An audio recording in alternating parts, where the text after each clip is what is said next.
देखिए, जिस तरीके से विपक्षी दल और ख़ास तौर पे राजद राजद और उनके नेता की ये सोच रही है कि चुनाव जीतने के लिए हम लोग साम दाम दंड भेद हर चीज़ का हम लोग इस्तेमाल करें, ये सोच इस नैरेटिव के खिलाफ ही हम लोग की लड़ाई है। 90 का वो दशक जब चरम सीमा पर इन लोगों ने अपराध, हत्या, अपहरण, लूटमार, इन सारी चीज़ों को बना के रखा हुआ था, आज भी देखने को मिलता है कि गाहे बगाहे चुनाव जीतने के लिए ये लोग असामाजिक तत्वों का इस्तेमाल करने से भी ये लोग बाज नहीं आते।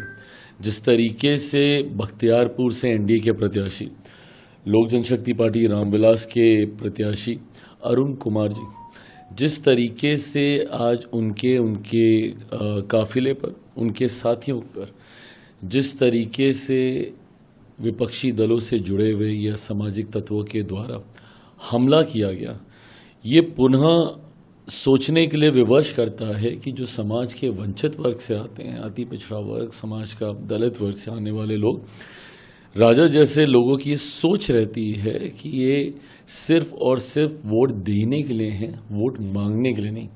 कहीं समाज में ये लोग ऐसे पायदान पर ना पहुंच जाए जहां से ये समाज मुख्य धारा के साथ जुड़े।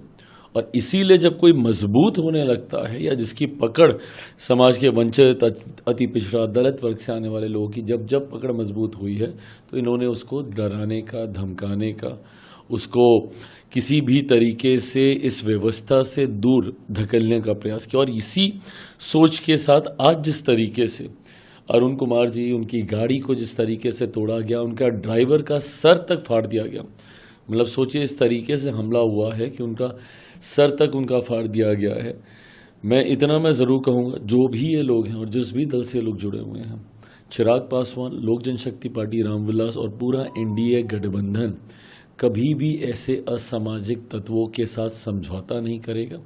आज नहीं तो कल जो भी दोषी होंगे, जो भी गुनहगार होंगे, कड़ी से कड़ी सज़ा उनको मिलेगी। इसके लिए मेरी सरकार पूरी तरीके से प्रतिबद्ध है। कतई कभी वापस जंगल राज के उस माहौल को कभी हम लोग वापस बिहार में नहीं आने देंगे। अभी तो सिर्फ चुनाव है, अभी तो ये लोग दूर दूर तक कहीं नहीं है, तब इन्होंने इस तरीके से हमला करना शुरू किया है। सोचिए कभी ये लोग गलती से व्यवस्था का हिस्सा बन गए तो 90 के दशक को वापस लौटने में समय नहीं लगेगा। सुनिश्चित हम लोग करेंगे कि ऐसी परिस्थिति दोबारा ना हो।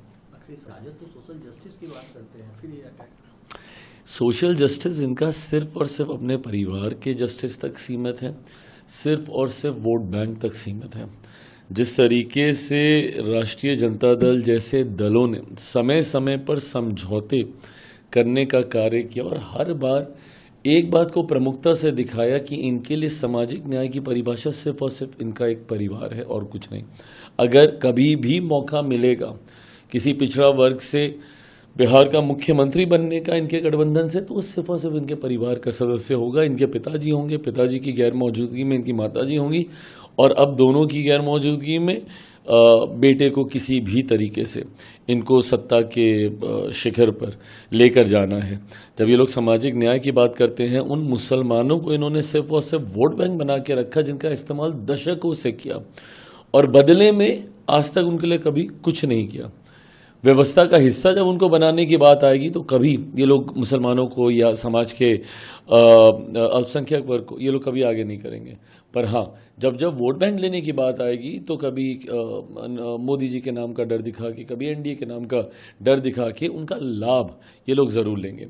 आज जिस तरीके से इन्होंने मुसलमानों को पूरी तरीके से गठबंधन की व्यवस्था से दूर रखा, उप मुख्यमंत्री के पद के लिए तो बहुत दूर की बात है।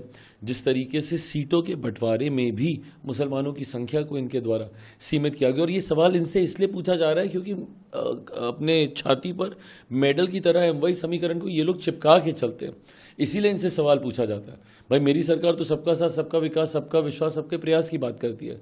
मेरी खुद की party Bihar first, Bihari first की बात करती है, जहाँ पे 14 करोड़ बिहारियों की हम लोग एक सुर में हम लोग बात करते हैं। पर इनसे सवाल इसलिए पूछा जाता है क्योंकि छाती में ये लोग एकदम मेडल की तरह ये लोग टांग के चलते हैं एमवाई समीकरण, जिसमें एम इनका मुस्लिम है और वाई इनका यादव है।